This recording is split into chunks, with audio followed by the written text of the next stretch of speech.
Bonjour à toutes et à tous. Aujourd'hui, nous sommes le jeudi 6 février 2025.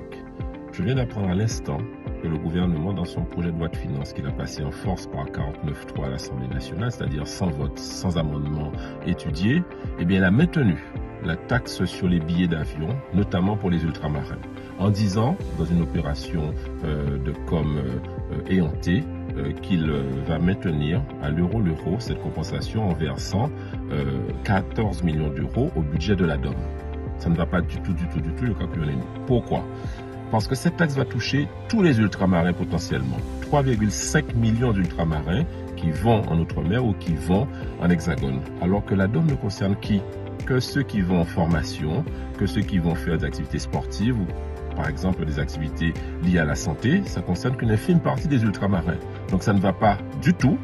Et d'ailleurs, je constate que la continuité territoriale pour la Corse, ils ont obtenu entre 50 et 60 millions d'euros pour moins de 300 000 Corses, alors que nous sommes 3,5 millions et on parle de 14 millions d'euros. Ils nous prennent pour ce que nous ne sommes pas. Je considère que ce gouvernement, que nous n'avons pas censuré là parce qu'il fallait un budget pour la France, file le mauvais coton.